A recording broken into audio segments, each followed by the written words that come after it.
உங்களுடைய ஏற்கனவே இருக்கிற நெட்வொர்க்கை வந்து இப்படிதான் இருக்கும். ஒரு EDFA இல்ல ஒரு OLT போட்டு அங்கங்க பிரிச்சு அப்படி குடுத்திருப்பீங்க. ஒரு 4 பாயிண்ட் சொல்றோம். தயவு செஞ்சு முக்கியமா கேளுங்க. இப்போ ஒரு கேபிள் டிவி ஆப்பரேட்டர் FTTH பண்றதுக்காக ஒரு எக்ஸாம்பிள் நான் சொல்றேன். இல்ல சார் நான் கேபிள் ஆப்பரேட்டர் இல்ல சார்னா, என்னோட தனித்தளத்துல சொல்லுங்க. உங்களுக்கும் நாங்க புது டிராயிங் அப்டேட் பண்றோம். ஒரு நோடு, அந்த நோடு தான் எனக்கு தெரிஞ்சு கேபிள் டிவி அந்த கனெக்ஷன் வந்து லாஸ்ட் ஒரு 25 வருஷமா அதே இடத்துல தான் எனக்கு தெரிஞ்சு இருக்கு. கரெக்ட் தானே சார்? எல்லா கேபிள் ஆப்பரேட்டருக்குமே தெரியும்.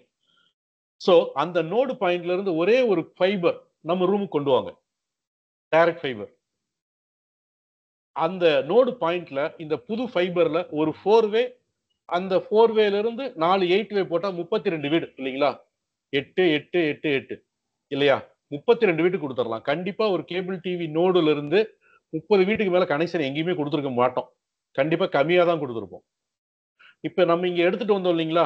அத ஒரு 16 டிபிஎம் கேபிள் டிவிய கனெக்ட் பண்ணா அங்க -2 அழகா ரன் ஆகும். அத இந்த மாதிரி ஒரு 4 ஸ்டெப்ல அட்லீஸ்ட் இது ஒரு ஒரு ஏரியாக்காவது நீங்க செஞ்சு பாருங்க. அப்ப அங்க கம்ப்ளைண்ட் எப்படி வருது? இத எப்படி நமக்கு சுலபமா ஏன்னா நெறைய ஆப்பரேட்டருக்கு இது ஏன் நாங்க சொல்றோம்னா, FTTH பண்ணணும்னு ஆசை இருக்கு. FTTH பண்ணுனவங்க எல்லாம் கம்ப்ளைண்டே இல்லங்கிறாங்க. ஆனா எங்க ஆரம்பிக்கிறதுன்னு தெரியல. அப்ப இதுதான் ஸ்டார்ட்டிங் பாயிண்ட். ஒரே ஒரு நோடுல இருந்து ஒரு டைரக்ட் ஃபைபர், ஒரு 16 டிபிஎம், அங்க ஒரு 4 வே, 4 8 வே. 32 வீட்டுக்கு அழகா ஓடிடும். சோ இத வந்து ஃபாலோ பண்ணுங்க. இதான் ஸ்ட்ரக்சர். கேபிள் டிவினா ஒரு 15, 16 டிபிஎம் குடுத்தீங்கன்னா -2 வரும். இப்ப உதாரணத்துக்கு உங்களுக்கு எல்லாத்துக்குமே தெரியும். ஒரு 4 வேக்கு வந்து ஒரு 6.5வும், 8 வேக்கு வந்து ஒரு 10.5 லாஸ் இருக்கும். ஸோ ஆல்மோஸ்ட் வந்து ஒரு 16 டிபிஎம் லாஸ்ன்னு வச்சுக்கலாம். இல்ல ஒரு 16.5 டிபிஎம் லாஸ்ன்னு வச்சுக்கலாம். ஸோ அப்படிங்கும்போது -2 அழகா வரும். இதே வந்து நான் இன்டர்நெட் மட்டும் தான் பண்றேன்னா, இங்க வந்து -2 குடுத்தா எல்லா இடத்துலயும் -10 அந்த 32 வீட்டுக்கும் அந்த -19 பெர்ஃபெக்ட்டா டெலிவரி ஆகும். அதுதான் இந்த இடத்துல முக்கியமான பாயிண்ட். 32 வீட்டுக்கு ஒரே மாதிரி. இப்போ வந்து பாத்தீங்கன்னா, நம்ம ஸ்ப்ளிட் பண்ணியிருக்கிற ரேஷியோ கப்ளர்ல ஒவ்வொரு மோடமும் ஒவ்வொரு பவர் இருக்கு. அப்ப அந்த பானோட டிராவல் வந்து ப்ராப்பரா இருக்காது. That is a very important point. இதுதான் நாங்க சொல்றோம். ஒவ்வொரு இடத்துல இருந்து ஒவ்வொரு கோர் எடுத்துட்டு வந்து இந்த மாதிரி டிஸ்ட்ரிபியூட் பண்ணலாம். எக்ஸிஸ்டிங் நெட்வொர்க்லயே என்ஹான்ஸ்டா பண்றதுக்கு இது ஒரு நல்ல சான்ஸ். இது நல்ல டிசைன். ஸோ இதே வந்து இன்டர்நெட் கேபிள் டிவிய மிக்ஸ் பண்றதுக்கு ஜஸ்ட் OLT ஒரு 4 போர்ட் OLT அத வந்து 2ஆ பிரிச்சு நம்ம ஒரு பான் இன்புட் குடுக்குற WDMல பண்ணிக்கோங்க. அதே சேம் ஸ்ட்ரக்சர் தான்.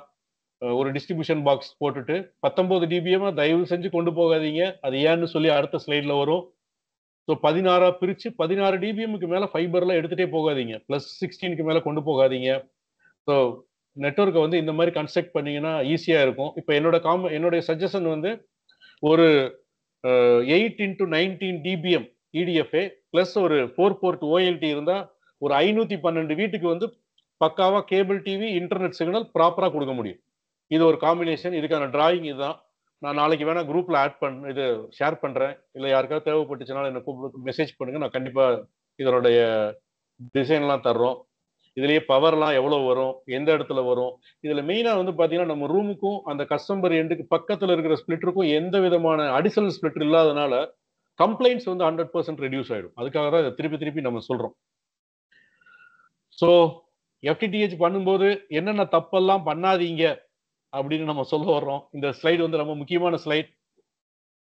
என்ன சார் இதெல்லாம் சின்ன பிள்ளைத்தனமா சொல்றீங்கன்னு சொல்லலாம். பட் நெறைய இடத்துல நாங்க பார்த்துட்டு இத அப்சர்வ் பண்ணி தான் சொல்றோம். ஒரு ஜாயிண்ட் க்ளோசர் பாக்ஸுக்குள்ளேயே ஸ்ப்ளிட்டரு, டிஸ்ட்ரிபியூஷன் கேபிள் எல்லாத்தையும் திணிக்கும்போது அது வந்து அந்த நாளைக்கு அத சரி பண்ணவே முடியறதில்ல.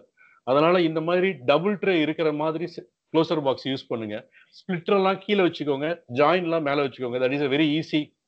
அதுக்கப்புறம் பார்த்தீங்கன்னா, எவரி 300 மீட்டர்ஸ் அதாவது இப்ப கேபிள் டிவி நோடு மாதிரி அந்தந்த இடத்துல ஸ்ப்ளிட்டரோட வச்சுக்கிட்டீங்கன்னா, ஈஸியா கனெக்ட் பண்ண முடியும். ப்ராப்பர் ஜாயிண்ட் க்ளோசர்ல பண்ணுங்க. தயவு செய்து இந்த விஷயத்த ஃபாலோ பண்ணுங்க. நம்ம ரூம்ல இருந்து போற புது கேபிள் ஏதாவது மாத்தக்கூடிய வாய்ப்பு இருந்துச்சுன்னா 6.5 ADSS யூஸ் பண்ணுங்க. சீக்கிரம் கேபிள் கட் ஆகாது. அதுல இருக்கிற ஸ்ட்ரென்த் மெம்பர் வந்து நல்லா சஸ்டைனபிளா இருக்கும். 2வது வந்து அங்க இருந்து 4 வேக்கு கொண்டு போறீங்க இல்லீங்களா? அது வந்து பாத்தீங்கன்னா, அதாவது சப் ட்ரங்க்ன்னு சொல்றோம். அத வந்து 6.2 அதுக்கு கீழ இருக்கிற கேபிள் போடாதீங்க. சீக்கிரம் அறுந்து போயிடும். அதுக்கப்புறம் 8 வேக்கு அப்புறம் வீட்டுக்கு போகுது இல்லீங்களா? அதெல்லாம் தயவு செஞ்சு 4 வே, 6 வே போடாதீங்க. அது 2 வே போடுங்க. அதுவும் 4.7 ஏன்னா வீட்டுக்குள்ள போய் நம்ம வளைச்சு கன்சீல்டு எல்லாம் பண்ணும்போது பெரிய கேபிளா இருந்தா லாஸ் ஜாஸ்தி வரும். இதே 4.7ல வந்து லாஸ் கம்மியா வரும். ஏன்னா கேபிள் சின்னதா இருக்கிறதுனால. ரோடு கிராசிங்கை வந்து கொஞ்சம் குறைச்சிக்கோங்க. கேபிள் டிவி நோடுக்கு வந்து பாத்தீங்கன்னா முடிஞ்ச அளவுக்கு வந்து இப்போ ஃபில்டர் நோடு போட்டு ஒர்க் பண்ணுங்க. இடிஎஃப்ஐக்கெல்லாம் வந்து ஒரு +3க்கு மேல இருக்கிற மாதிரி பாருங்க. ஏன்னா இடிஎஃப்ஐ வந்து 2 டைப் இருக்கு. ஒரு எம்எஸ்ஓ ஆப்ரேட்டருக்கு கொடுக்கறதுல வந்து ப்ரீ ஆம்பிளிஃபையர்லாம் இன்வால்வ் ஆகும். ஸோ தட் இஸ் அது டிஃபரெண்ட். அது 0 டிபிஎம் கொடுக்கலாம். நான் திருப்பியும் சொல்றேன். ஒரு எம்எஸ்ஓ ஆப்ரேட்டருக்கு கொடுக்குற இடிஎஃப்ஐ வேற, நம்ம எஃப்டிடிஹெச்க்கு பயன்படுத்துற இடிஎஃப்ஐ வேற. அதுல ப்ரீ ஆம்பிளிஃபையர் ஸ்டேஜ்லாம் இருக்கும். அதனால தான் அது 0 டிபிஎம் கொடுக்க சொல்லுவாங்க. இதெல்லாம் வந்து பாத்தீங்கன்னா எஃப்டிடிஹெச் கஸ்டமர் வீட்டுக்கு போறது. இங்க வந்து நீங்க +5 +6 வரைக்கும் கொடுக்கலாம். நல்ல பெர்ஃபார்மன்ஸ் இருக்கும். நல்ல எம்இஆர் கிடைக்கும். இது கேபிள் ஆபரேட்டருக்கான இன்புட்டா இதை வச்சுக்கோங்க. ஸோ